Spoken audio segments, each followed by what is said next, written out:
لیکن ان ساری چیزوں سے گھبرا کر کے حق کا راستہ چھوڑ نہیں دینا، بلکہ صبر کا راستہ اختیار کرنا، ڈٹے رہنا، استقامت اختیار کرنا اور تقویٰ کا راستہ اختیار کرنا. اور یہ کوئی معمولی کام نہیں ہے بلکہ ہمت والے لوگوں کا کام ہے. جیسا کہ اللہ رب العالمین نے سورہ آل عمران کی آیت نمبر 186 میں فرمایا لَتُبْلَوُنَّ فِي أَمْوَالِكُمْ وَأَنفُسِكُمْ وَلَتَسْمَعُنَّ مِنَ الَّذِينَ أُوتُوا الْكِتَابَ مِنْ قَبْلِكُمْ وَمِنَ الَّذِينَ أَشْرَكُوا أَذًى كَثِيرًا. دیکھیں بحیثیت مسلمان قرآن کریم کے پڑھنے والے یہ بات جانتے ہیں کہ اللہ رب العالمین نے اس دنیا کو آزمائش کی جگہ بنایا ہے. اللہ رب العالمین اس دنیا میں سب کو آزماتا ہے اور آزمانے کے بعد اپنے اپنے اعمال کے حساب سے سب کو بدلہ ملنے والا ہے. اسی سورت کے پہلی والی آیت یعنی 186 سے پہلے 185 نمبر کی آیت آپ پڑھیں گے تو اللہ رب العالمین نے فرمایا کل نفس ذائقۃ الموت. یہ دنیا عارضی ہے، یہاں سب کو رہنا نہیں ہمیشہ، ہر نفس موت کو چکھنے والی ہے. وَإِنَّمَا تُوَفَّوْنَ أُجُورَكُمْ يَوْمَ الْقِيَامَةِ، اور تم اپنے اپنے اعمال کا اچھا یا برا جو بھی اعمال کیے پورا پورا بدلہ قیامت کے دن پاؤ گے. فَمَنْ زُحْزِحَ عَنِ النَّارِ وَأُدْخِلَ الْجَنَّةَ فَقَدْ فَازَ، تو جو جہنم سے بچا لیا گیا، جنت میں داخل کر دیا گیا، فقد فاز، وہ کامیاب ہو گیا. وَمَا الْحَيَاةُ الدُّنْيَا إِلَّا مَتَاعُ الْغُرُورِ، یہ دنیا کی زندگی تو دھوکے کا سامان. اب جو اس دھوکے کی زندگی مبتلا ہے، جو قیامت کے منکر ہیں، موت کے بعد کی زندگی کی انہیں فکر نہیں ہے، وہ بس باطل کا راستہ اختیار کرتے ہیں اور یہ ساری حرکتیں وہی کرتے ہیں. اہل ایمان یہ نہیں کر سکتے.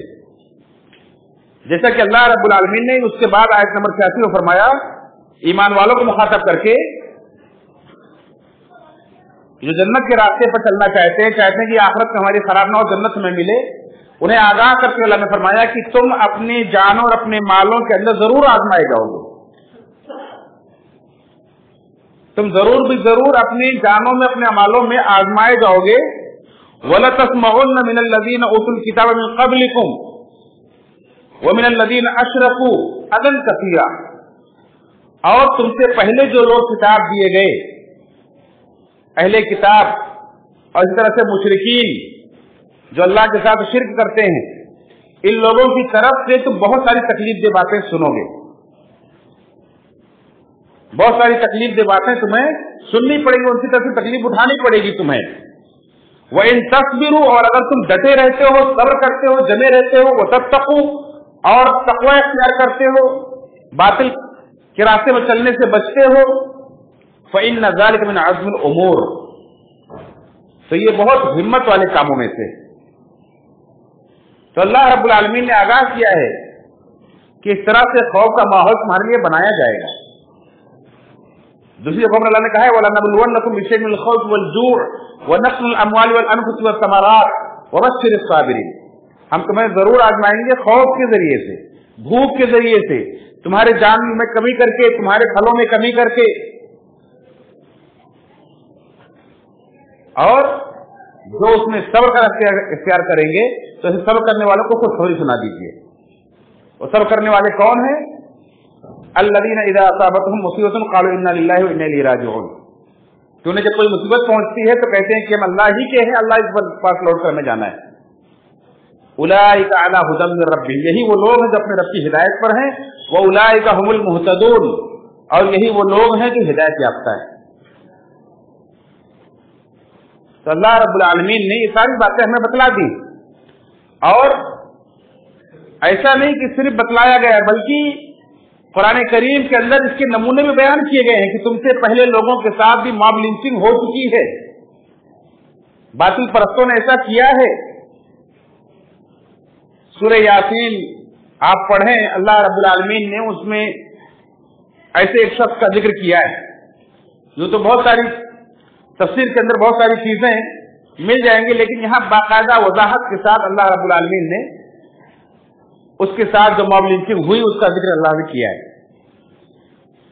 سورہ یاسین کا دوسرا رکوع جہاں سے شروع ہوتا ہے وہاں دیکھیں گے اللہ رب العالمین نے فرمایا وَضْرِبْ لَهُمْ مَثَلًا أَصْحَابَ الْقَرْيَةِ إِذْ جَاءَهُمُ الْمُرْسَلُونَ، کہ اے نبی آپ اس بستی کی مثال پیش کیجئے، لوگوں کو دکھائیے، سنائیے جس کے پاس رسول آئے۔ پہلے اللہ رب العالمین نے اس بستی کے اندر 2 رسول بھیجے، پھر ایک تیسرے رسول کو بھیج کر کے ان کی تائید کی۔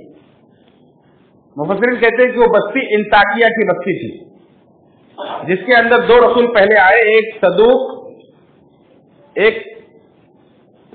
اور ایک صادق اور ایک صدوق، اور پھر اللہ رب العالمین نے تیسرے رسول کو بھیج کر کے ان کی تائید کی، ان کا نام تھا شلوم۔ اس طرح سے 3 رسول ایک بستی کے اندر آئے، ایک شہر کے اندر آئے، صادق، صدوق اور شلوم۔ لیکن اس بستی والوں نے نہ صرف یہ کہ ان کی رسالت کا، ان کی نبوت کا انکار کیا، بلکہ ان کو قتل کرنے کا منصوبہ بنایا، جیسا کہ دیگر انبیاء کے ساتھ ہوتا رہا ہے۔ بستی کے لوگ ان کی مخالفت میں اس حد تک بڑھ جاتے ہیں کہ انہیں بستی میں ان کا رہنا بھی انہیں برداشت نہیں ہوتا ہے۔ جو قوم کے جو اپنے اہل قریہ کے سب سے بڑے خیرخواہ ہوتے ہیں انہیں لوگ برداشت نہیں کرتے، تو جب انہوں نے ان نبیوں کے 3 رسولوں کے قتل کا منصوبہ بنایا تو اسی بستی کے کنارے سے دوڑتا ہوا ایک شخص آیا جو بڑا کمزور سا تھا، جذام کی بیماری میں مبتلا تھا، جس کا نام حبیب تھا، اور وہ ریشم کا کاروبار کرتا تھا، جذام کی بیماری میں ملوث تھا، ایک گمنام سا شخص تھا۔ لیکن دیکھیں اللہ رب العالمین نے اسے حق بات سمجھا دی، اس نے اپنی قوم کی خیرخواہی کرتے ہوئے انہیں دعوت دی اور کہا، اللہ نے فرمایا وَجَاءَ مِنْ أَقْصَى الْمَدِينَةِ رَجُلٌ يَسْعَىٰ، بستی کے کنارے سے ایک شخص دوڑتا ہوا آیا اور اس نے کہا قَالَ يَا قَوْمِ اتَّبِعُوا الْمُرْسَلِينَ، اے میری قوم کے لوگوں رسولوں کی بات مان لو، ان کی پیروی کرو، اتبعوا من لا يسألكم اجرا، ایسے رسولوں کی پیروی، ان کی بات کیوں نہیں مانتے، ان کی پیروی کیوں نہیں کرتے، ان کی بات مان لو جو تم سے کوئی بدلہ نہیں مانگتے، جو تم سے کوئی اجر نہیں مانگتے، وہم مہتدون، اور وہ سیدھے راستے پر ہیں، تمہاری صحیح رہنمائی کر رہے ہیں۔ کتنی اچھی خیرخواہی کی، لیکن اس بستی کے لوگوں نے کیا کیا، اس کے ساتھ اس پر تشدد کرنا شروع کر دیا۔ اجتماعی طور پر سب لوگوں نے مل کر کے اس کو مارا پیٹا، لاٹھی ڈنڈوں سے، پتھروں سے مارتے رہے، یہاں تک کہ اس کے اوپر چڑھ گئے، اس کو کچل دیا، اس کو رونق دیا، اس کی اتڑیاں پاخانے کے راستے سے باہر آ گئی، اور وہ سب پیٹتا رہا، ان کے تشدد کو برداشت کرتا رہا، اور صرف ایک ہی بات کہتا رہا کہ اللہ میری قوم کو ہدایت دے دے، اللہ میری قوم کو سمجھ دے دے، اللہ میری قوم کو ہدایت دے دے۔ یہ کہتا ہوا وہ شخص اپنی جان اللہ کے حوالے کر دیتا ہے اور شہید ہو جاتا ہے۔ اللہ رب ان سے حکم دیتا ہے قیل ادخل الجنہ، اللہ اسے کہتا جنت میں داخل ہو جا۔ ادھر دنیا کے اندر اس کو شہادت نصیب ہوئی، آخر کی جنت سے فروٹ ملی، اللہ تعالیٰ نے اس کی روح کو جنت میں پہنچا دیا اور کہا جنت میں داخل ہو جا۔ جنت میں داخل ہوا، جنت کی نعمتیں جب اس نے دیکھی تو اپنی قوم کو پھر یاد کیا، قال یا لیت قومی یعلمون، اے کاش کہ میری قوم دیکھ لیتی، میری قوم یہ جان لیتی کہ اللہ تعالیٰ نے مجھے بما غفر علی ربی وجعلنی من المکرمین، کہ اللہ تعالیٰ نے کس طرح سے میرے سارے زندگی کے گناہوں کو بخش کر کے مجھے جنت میں دے دی، کتنی عزت سے نوازا ہے، میرے قوم کے لوگوں کو یہ بات معلوم ہو جاتی۔ اللہ رب العالمین نے اس شہید کی اس خواہش کو پورا کیا اور قرآن کریم کے اندر آیت بنا کر قیامت تک کے لیے نازل کر دیا کہ شاید دنیا کو معلوم ہو جائے کہ اللہ کے راستے میں اپنی قوم کی خیرخواہی کرتا ہوا جو شخص شہید ہو کر کے اور بھیڑ کا شکار ہو کر کے جو آیا ہے وہ اپنی بستی والوں کے لیے کیا کہتا تھا۔ آج ایسے ہی مسلمانوں کے ساتھ یہ معاملہ ہو رہا ہے کہ جو اسلام جو اللہ رب العالمین کا اصل دین ہے، آدم علیہ السلام سے لے کر محمد رسول اللہ صلی اللہ علیہ وسلم تک تمام انبیاء جو دین لے کر آئے، لوگوں نے اس کو بگاڑ کیا، اس کے اندر بگاڑ پیدا کیا، اللہ رب العالمین نے اس کو ہمیشہ